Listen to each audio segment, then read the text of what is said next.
Hello everyone, welcome once again in your own channel. The name is EDOS E-School. आज हम दो important reaction करने वाले हैं। पहली इम्पॉर्टेंट रिएक्शन है डिस्प्लेसमेंट रिएक्शन, जिसे विस्थापन अभिक्रिया कहा जाता है और इसे सब्स्टिट्यूशन रिएक्शन भी कहा जाता है। और दूसरी रिएक्शन है, जैसा कि आप देख भी चुके होंगे, डबल डिस्प्लेसमेंट रिएक्शन, जिसे द्विविस्थापन अभिक्रिया कहा जाता है।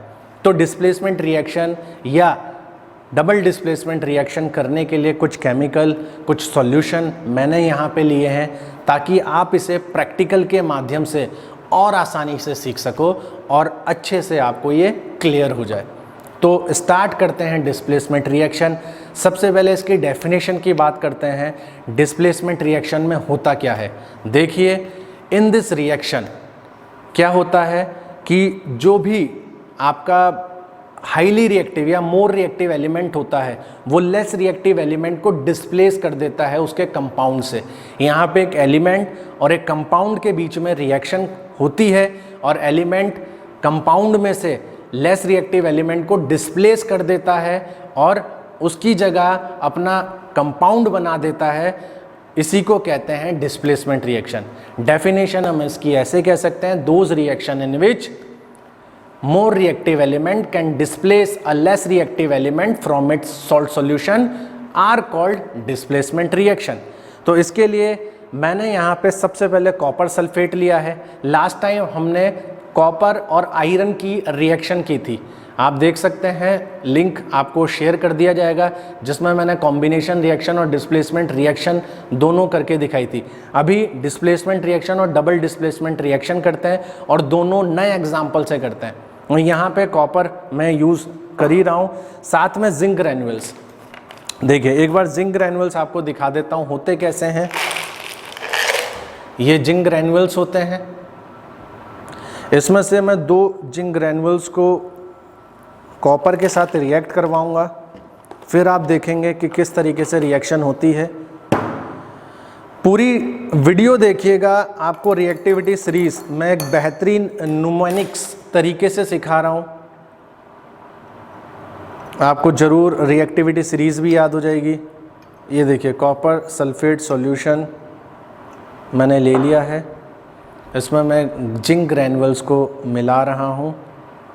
ये देखिए थोड़ी देर में दोनों के बीच रिएक्शन होना स्टार्ट हो जाएगा।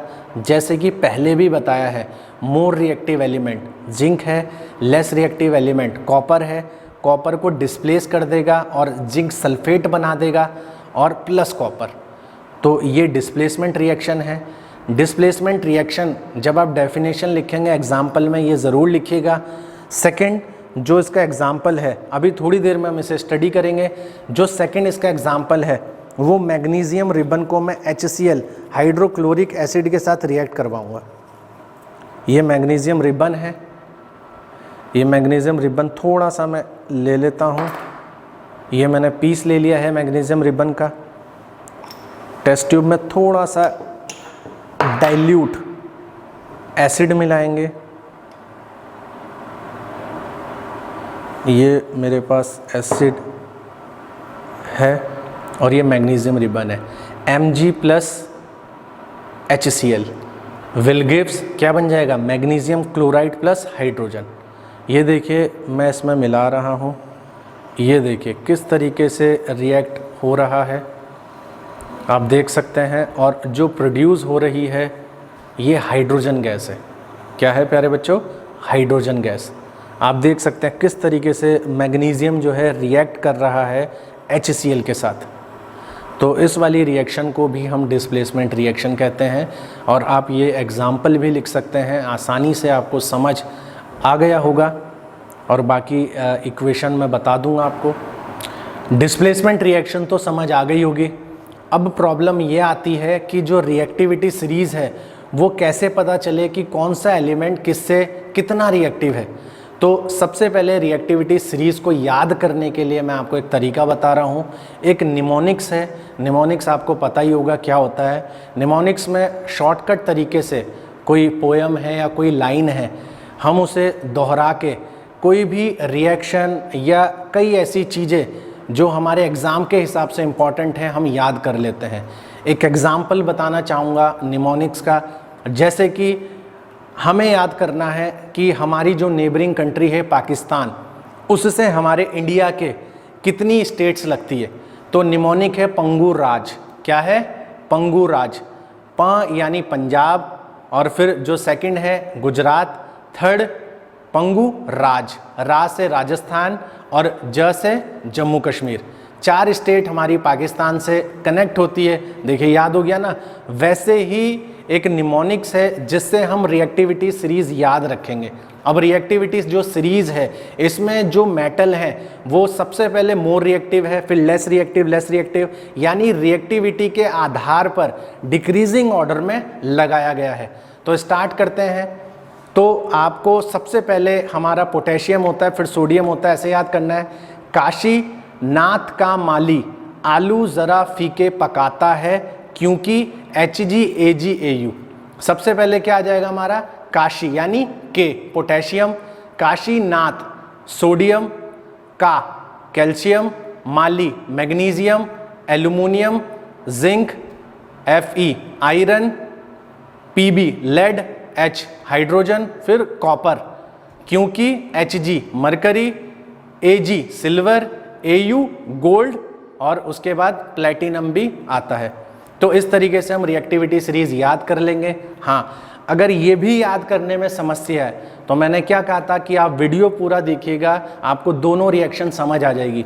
तो रिएक्टिविटी सीरीज याद करने के लिए दूसरा तरीका ये है कि जो भी आप एक थोड़ा सा मैं एक्ट आपको बता रहा हूँ, ध्यान से सुनिएगा। एक कहानी बनाई गई है, आपको वो ईजिली समझ आ जाएगा। क्या है? आपको उसके लिए थोड़ा सा एक्टिंग करना है, एक ढाबे वाला बनना है, और आप क्या करोगे? पान खाओगे। तो पान खाना है। अब देखिए कैसे, एक ढाबे वाला बनना है। ढाबे वाले पे क्या है? सैफ और करीना आ रहे हैं। सैफ, वाह कितना अच्छा ढाबा है, चलो यहाँ लंच करते हैं करीना। आपको ढाबे वाला बनना और पूछना है सैफ से। देखिए क्या पूछना है। आपने क्या करा? पान खाया।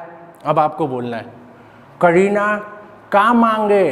करीना का मांगे? आलू जीरा फ्री पराठा है क्योंकि इसमें हींग अदरक और गोल्ड है। तो भैया ऐसे ही याद करना है। देखिए ध्यान से सुनिएगा।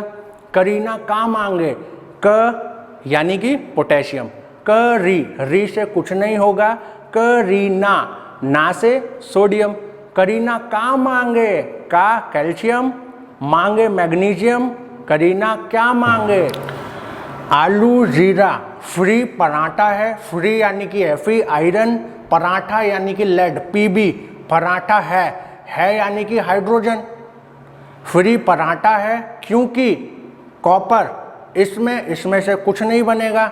इसमें अदरक हींग, सबसे पहले हींग है, Hg अदरक Ag और गोल्ड है, और यानी Au और गोल्ड है। उम्मीद करता हूँ आपको समझ आ गया होगा।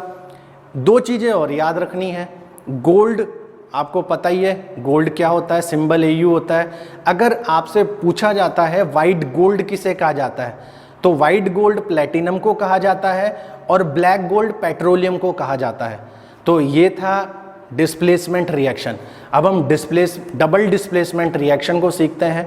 डबल डिस्प्लेसमेंट रिएक्शन के लिए भी जो केमिकल है रिएक्शन देखेंगे। सबसे पहले डेफिनेशन इसकी देख लेते हैं। Those reaction in which 2 compounds react by an exchange of ions to produce 2 new compounds are called double displacement reaction. In the other hands, we can also say that those reaction in which 2 compounds exchange their ions to form 2 new compounds with new properties are called double displacement reaction. If one of the product formed is a solid means insoluble in water, then it is also known as precipitation reaction. जो precipitation reaction है उसमें precipitate कैसे बनता है वो अब हम देखेंगे। तो स्टार्ट करते हैं। इसके लिए यहाँ पे मैं 2 रिएक्शन करवा रहा हूँ। पहला है बेरियम क्लोराइड और सोडियम सल्फेट, इन दोनों का आपस में रिएक्शन करवाएंगे। सोडियम सल्फेट का मैं सॉल्यूशन बना चुका हूँ। ये देखिए सोडियम सल्फेट का सॉल्यूशन है और ये बेरियम क्लोराइड। मैं इसमें मिलाऊंगा इसको तो देखिएगा आप, इसके जो आयन्स है वो एक्सचेंज हो जाएंगे। ये देखिए, उसको अच्छे से मिला लेते हैं। दोनों के बीच में रिएक्शन देखो हो चुकी है, आप देख रहे होंगे। तो उसमें एक ऐसा सॉल्ट बन जाएगा जो नहीं मिलेगा, यानी प्रेसिपिटेट बन जाएगा। जो सॉलिड पार्टिकल्स है वो बेरियम सल्फेट के होंगे, प्लस हमने क्या मिलाया था इसमें, बेरियम क्लोराइड और सोडियम सल्फेट, तो और NaCl बन जाएगा। तो इसको रख देते हैं, लास्ट में हम स्टडी करेंगे एक बारी किस तरीके से प्रेसिपिटेट दिखता है। जो सेकंड रिएक्शन है वो हम करेंगे copper sulphate plus barium chloride. तो स्टार्ट करते हैं इसे भी। तो हम कॉपर सल्फेट थोड़ा सा ले लेंगे, कॉपर सल्फेट में बेरियम क्लोराइड मिलाएंगे। बेरियम क्लोराइड मिलने के बाद दोनों के फिर से, जैसा कि इस रिएक्शन में होता है, आयन्स चेंज हो जाएंगे। क्या बन जाएगा, बेरियम सल्फेट और कॉपर क्लोराइड।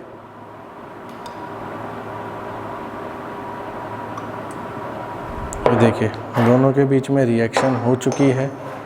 थोड़ा सा हम इसको रखते हैं और जो डिस्प्लेसमेंट रिएक्शन के रिज़ल्ट हैं उसको हम स्टडी कर लेते हैं, तब तक ये हो जाएगा। ये देखिए, हमने पहली रिएक्शन की थी डिस्प्लेसमेंट रिएक्शन की। ये देखिए किस तरीके से जो कॉपर है वो बन चुका है और जो सॉल्यूशन है वो धीरे धीरे कलरलेस हो चुका है, आप देख सकते हैं।